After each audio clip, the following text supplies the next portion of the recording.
9:02 a.m. and I'd like to call to order the teleconference meeting of the Transportation Committee of Thursday, August 27th, 2020. And before we begin, please be advised the meeting is being recorded.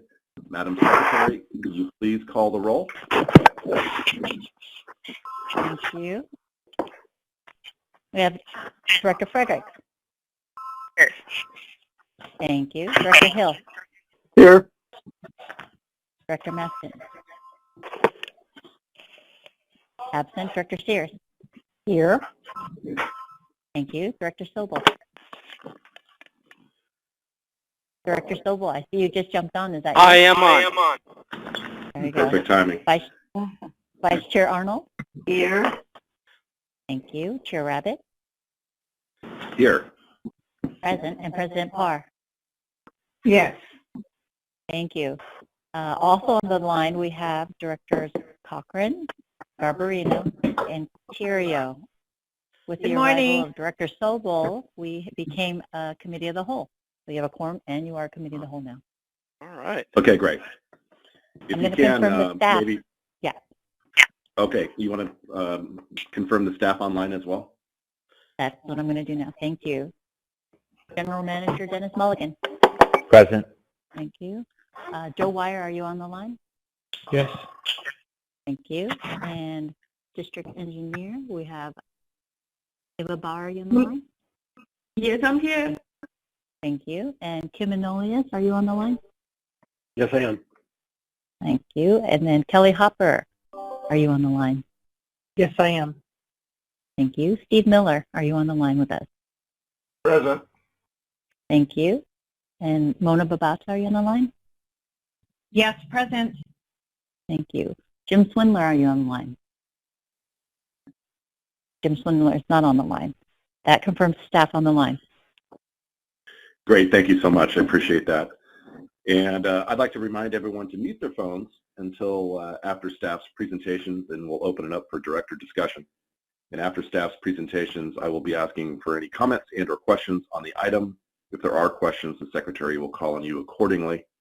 After the discussion portion, we will ask for any public comment before moving on. Each page of the meeting packet is numbered on the bottom right-hand corner for ease in following along. And we'll be moving to agenda item number 3, which is the report from the Accessibility, Bus, and Ferry Advisory Committees. The report is on pages 3 through 22 in your packet. Are there any questions on this item?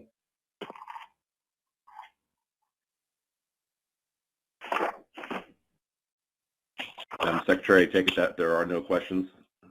There are no questions on this item. Okay, well that concludes the discussion on this item. And before we move on, is there anyone from the public wishing to speak on this item? We're going to pull the public line really quickly. Please hold. Great.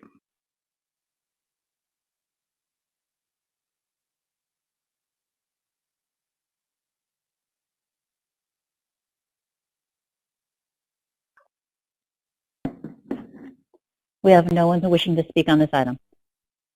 Great, thank you very much. And as always, we appreciate very much the work of those committees, and we appreciate having the material in the packet to review and become familiar with going forward.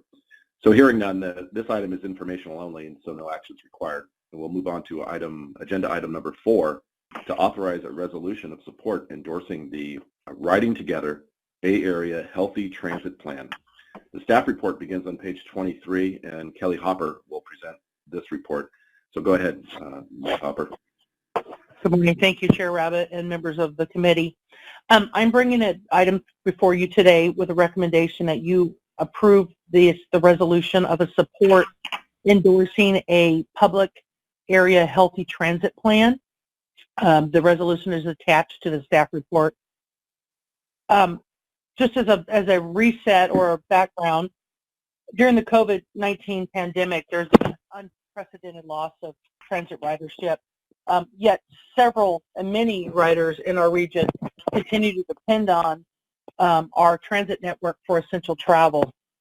So in that, maintaining a safe and healthy environment for our customers, riders, is of utmost concern to the district as well as to the other transit agencies.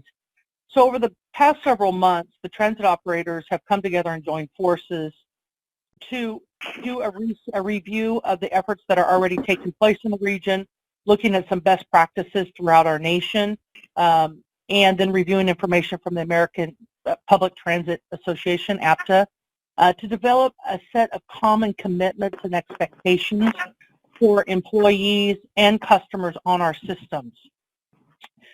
The development of plan included several community stakeholders throughout a region, including regional leaders, transit workers, paratransit providers, customer rider advocates, committees, public health officials, and others. And from that, the transit riders jointly developed it's called Riding Together Bay Area Healthy Transit Plan. And this really is a baseline plan that measures and ensures the health of our transit riders and our employees during this pandemic.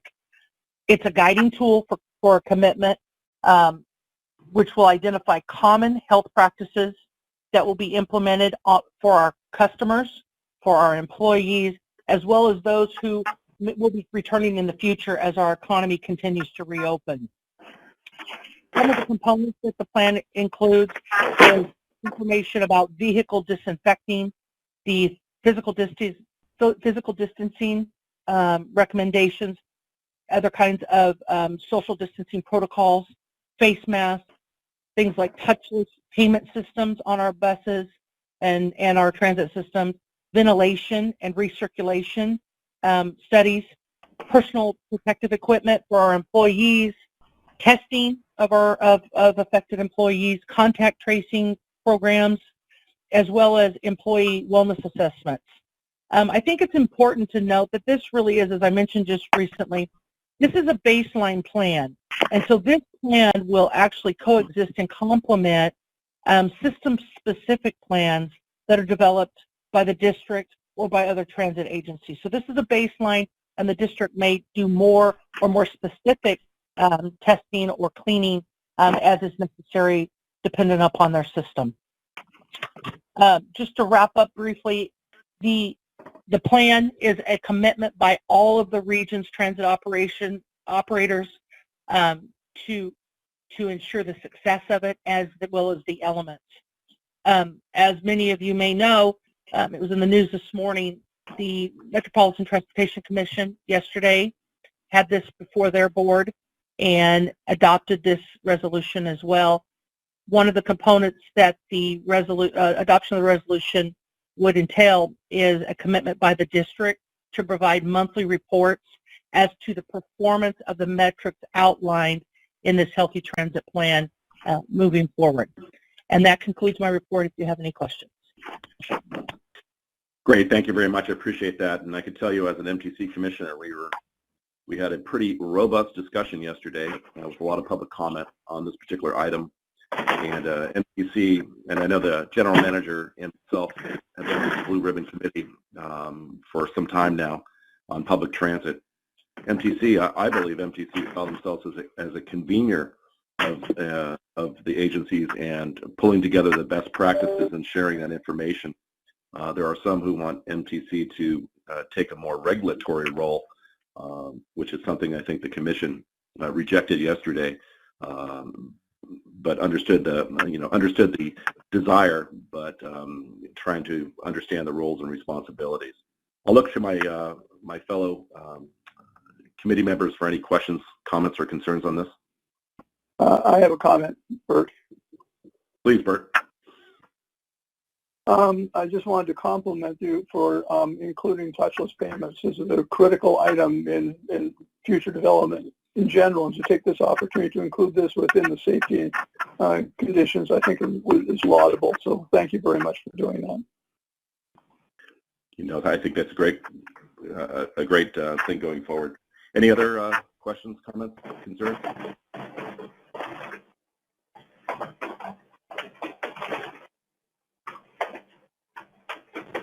Okay, could I ask that everybody mute their phone? I'm getting some kind of background noise. Better. Much better. Yeah. There we go.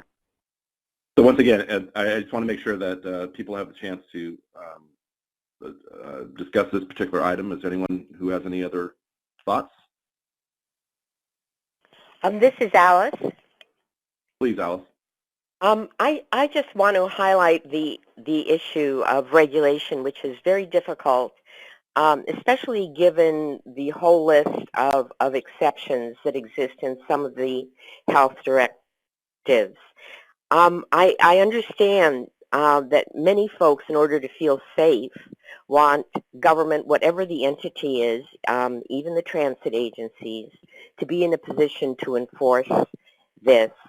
And while it would make people feel safe, it would actually, I think, result in confrontations because of these exceptions. I think the messages that your personal responsibility is to other people and not just yourself are really important in encouraging appropriate behavior of distancing and mask wearing. And I assume that this will be a robust part of the communication. Yeah, I totally agree with you. And it really is just to make sure that people understand that all of our public agencies out there, I think there are 20, I don't know if it's 25 or 27, Dennis might know better. But, you know, there are some smaller agencies, and we want everyone to make sure that they're doing everything to ensure that the public feels safe, and of course, the operators are safe as well. It was interesting yesterday, the discussion regarding whether or not the system should be handing out masks to passengers. In the cities where they have rear doors on buses, it's rear door entry, so you don't really want the driver to approach a passenger without a mask. And so there's, you know, there are those issues. And I know that the work that we've done early on, including with our county here in Sonoma, and our system riding through 3 counties, the health officers are ultimately in charge, and the health orders are what we follow. Any other comments, questions, or concerns before we move on from this item? Okay, I don't hear any from our committee members. I'll look to if there's any public comment on this item. Thank you. We're going to pull the comment line now. Thank you.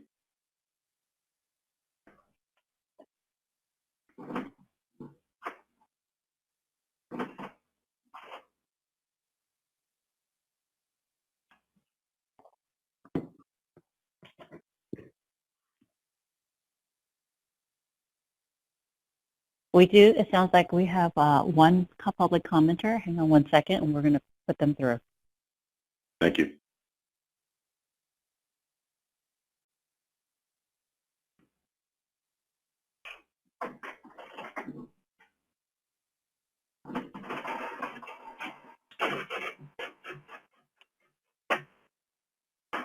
Community and all of the other unions, and what this what this plan did was it went to 3 feet social distancing, was not cleaning any bus operator cabs. It's a very dangerous plan, and we asked to go revamp it. I actually believe the MTC kind of turned itself over and said, we're going to go with the more stringent plan, meaning whatever the state says or whatever this plan entails, whatever is more stringent. So I applaud the MTC on doing so, because what was put forward was very dangerous, not only to the operators, but also to the riding public. I appreciate your time.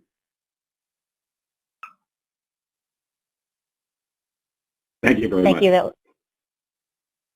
Any other public comment, Madam Secretary? We're going to check one more time. Great, thank you. We have no other public commenters. Okay, I appreciate that. So hearing no other public comment, I'll look for, can Vice Chair Arnold please move this item?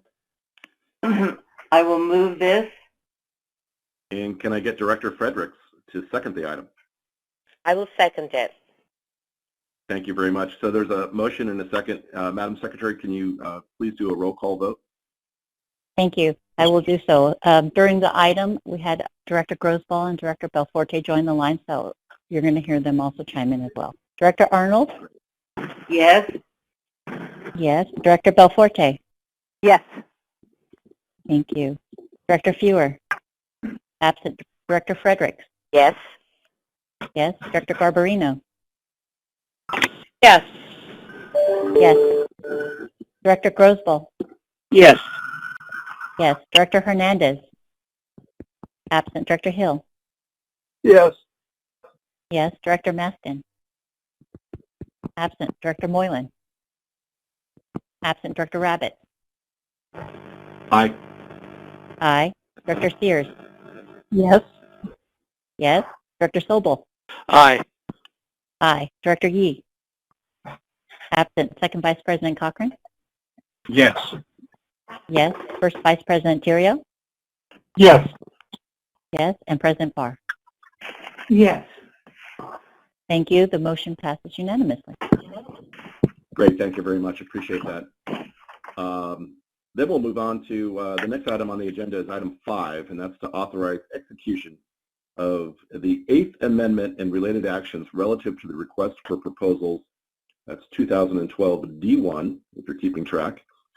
Customer Communications Services Platform utilizing interactive voice technology with Enghouse Transportation. The staff report, again, is on page 27, and Ms. Hopper, will you also present this report? Thank you. We are asking for authorization to execute the 8th Amendment to the contract that Chair Rabbit just identified for 2 components. One is an additional professional services agreement in a not-to-exceed amount of $25,000, and to extend the annual maintenance services contract for our SMS fixed route component of it for one additional year in a not-to-exceed amount of $41,000, as well as a secondary recommendation that the committee authorize the general manager to approve future amendments to extend the annual maintenance service agreement for our SMS fixed route module, as well as any other module that we have tied to this system. So the district, for about the past 5 years, has been offering a interactive voice response system to our customers, and principally that was developed to offer real-time signage, real-time information, as well as scheduled departure information for our bus and ferries customers via an interactive voice system or via text messaging. That has been going on, as I mentioned, for about the last 5 years. It's been in operation.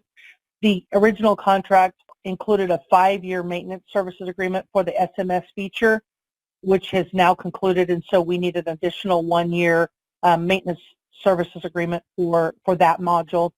And then there are some annual updates or programmatic updates that may be required to the system, which are outside the scope of the original contract, and that is what we're asking for, an additional $25,000 for that.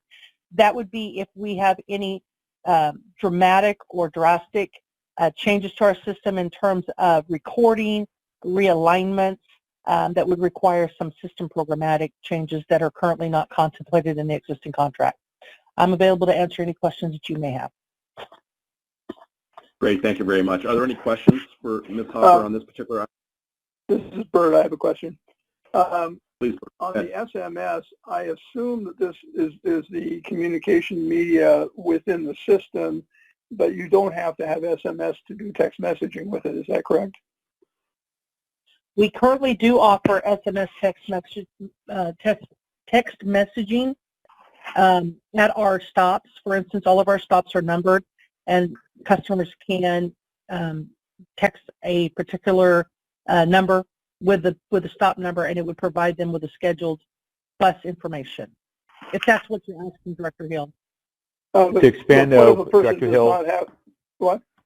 if they don't have text messaging, they can call, and it's an interactive voice recognition system where you can say the stop number and it'll tell you when the next bus is coming. So there's also an audio way. I don't think all text messaging systems use SMS. That's why I was asking that question. It's my understanding that it, yes, right. Go ahead. I'm sorry, Dennis. I was just going to say, though, customers also use the voice component where they can just call up and find out when the next bus is coming, and that's also surprisingly popular with customers. Okay. Jim Maston just joined. My apologies. Welcome, Jim. Any other questions on this particular item? I'm not hearing any. Madam Secretary, you're not hearing any. Shall we go to the public? Yes, I'm going to pull the public line. Thank you.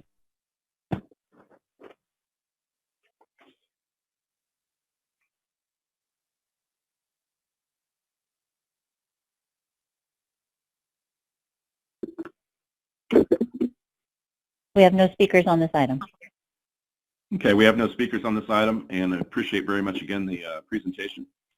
So, Vice Chair Federick, would you please move this item? I move the staff's recommendation. Great, thank you very much. How about Director Hill? Will you please second the item?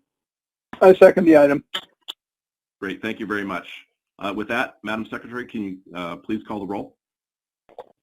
Thank you. Director Arnold? Yes. Yes. Director Belforte? Yes. Yes. Director Fewer? Absent. Director Frederick? Yes. Yes. Director Garbarino? Aye. Thank you.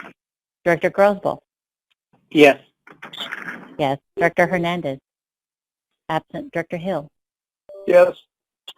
Yes. Director Maston? Yes. Thank you. Director Moylan?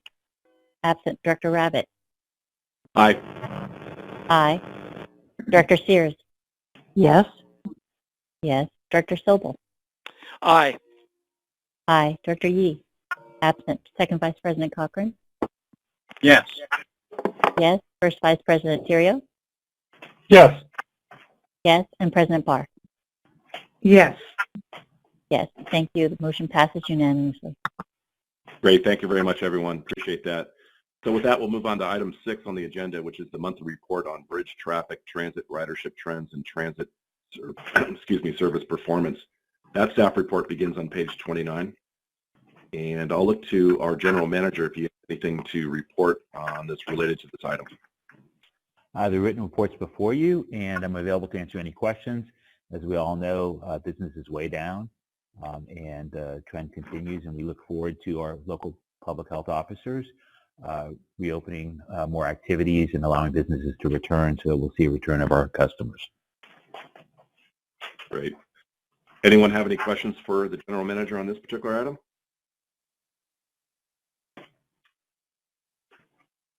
Well, hearing none, is there anyone from the public wishing to speak on this item? Madam Secretary? We're going to pull the line. I believe there is one public commenter, so hang on one second. Okay, thank you.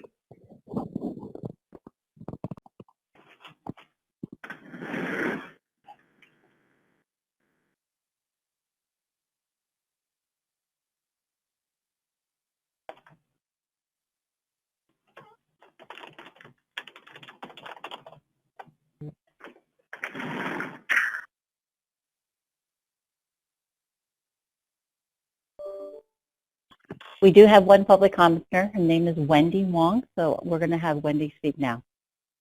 Great. Good morning, everyone. Can everyone hear me? Loud and clear. We can hear you. Wonderful. I sent in a written public comment yesterday. Did you all receive it and get a chance to read it?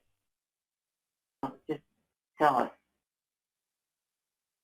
Actually, I don't believe that we got it, but I will look for it. I don't remember seeing it. Wonderful. I just wanted to see what the information was out there so far, but I am addressing the service changes that start September 13th, and it's regarding the suspension of Route 24, which services Fairfax to San Francisco and back. It's being replaced by Route 25 to the Luxembourg Ferry for service to San Francisco. I just wanted to call in as well to reiterate my written that the ferry is not a viable option for 24 riders. Many of us do not work near the San Francisco Ferry Building, so this change would require that instead of taking one bus that is direct, efficient, fast, and affordable, we would have to pay more money for the ferry and also have to take most likely 3 different transportation options, a bus, a ferry, and then probably another bus in San Francisco, and pay almost about $8 extra a day. I wrote in my written comment that, you know, 2 routes can be extended that you are keeping, the Route 18 and Route 27, to cover part of the route that will be eliminated by the 24.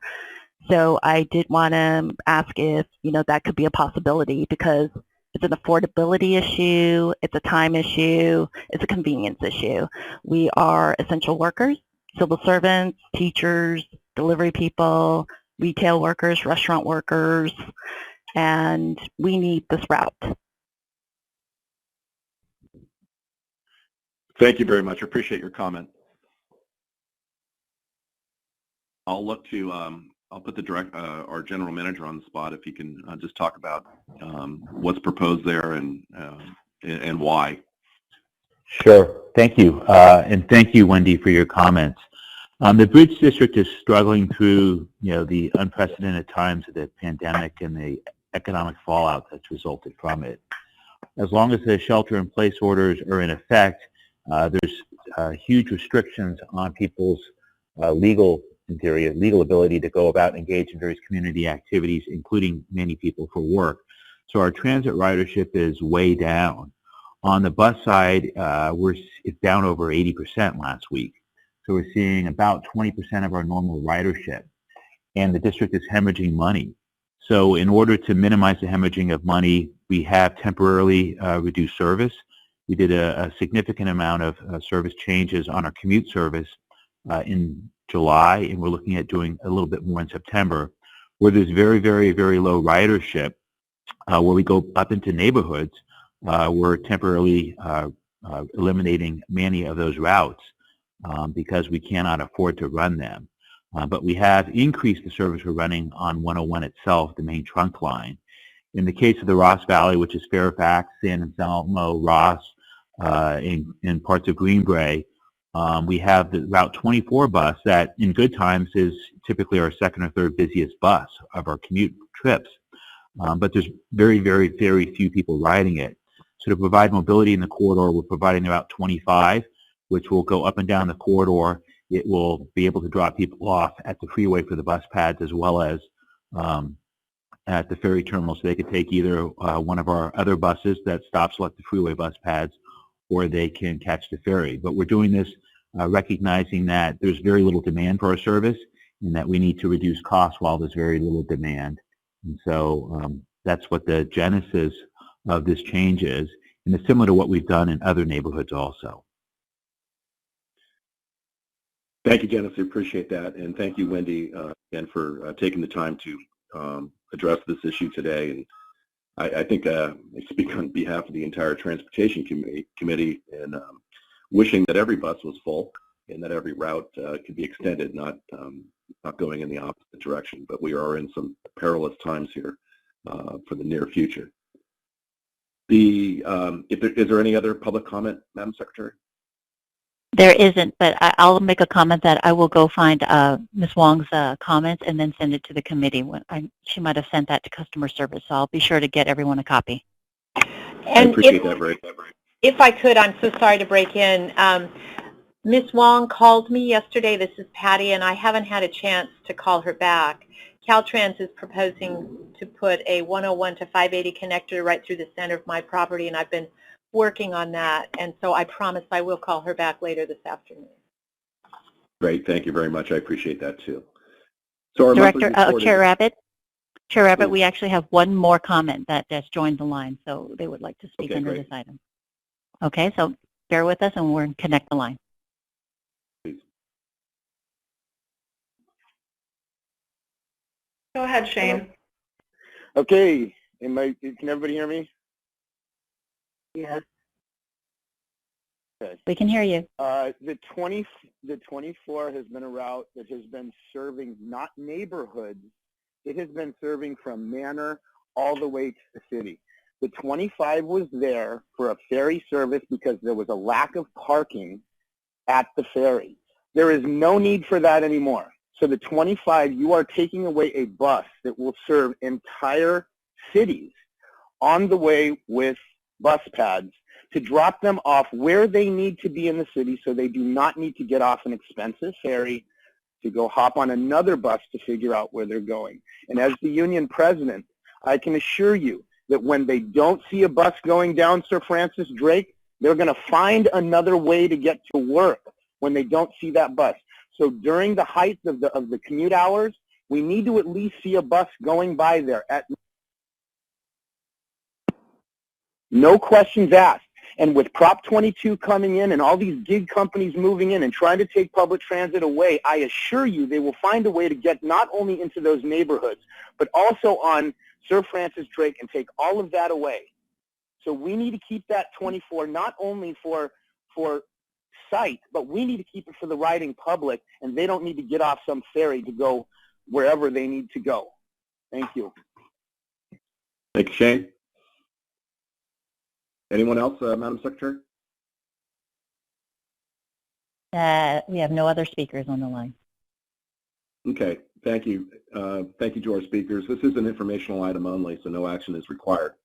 Item 7 is the monthly report on activities related to Marin Transit and Transportation Authority of Marin, or TAM. That's informational only. I'll look to the General Manager if he has anything to report related to this item. I have nothing to add. Nothing to add. And is there any directors that have anything on TAM and or Marin Transit? Hearing none, that concludes the discussion on this item. Is there anyone from the public wishing to speak on either TAM or the Marin Transit component? Madam Secretary? We'll check the line one more time. Great.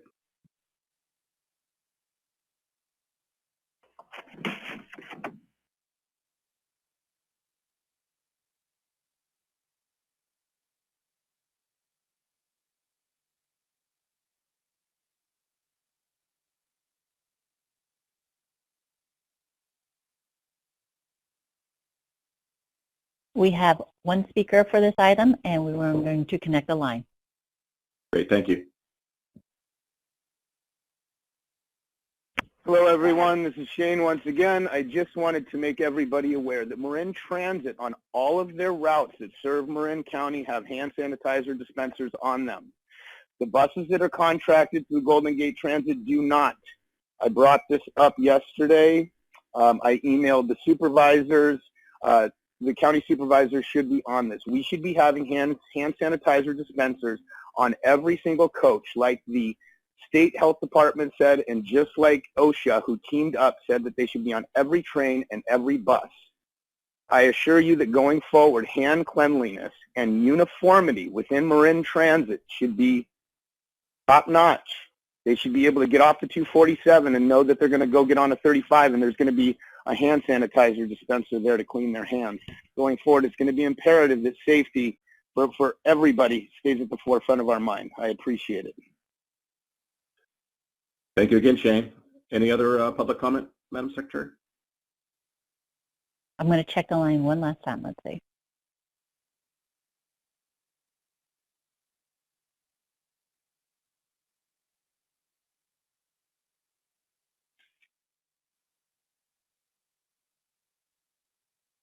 We have no speakers on this item.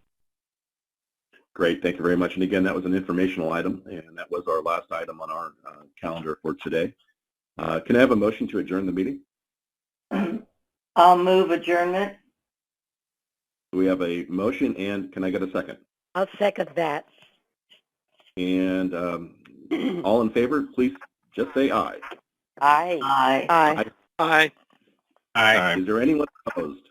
I'm opposed. I had a comment I wanted to make. Oh, please, go ahead, Dick. For some reason, I guess people didn't hear me. I was muted. I wouldn't mind getting a comment from the general manager or somebody on that last comment about the hand sanitizers in the buses. What is our position on that?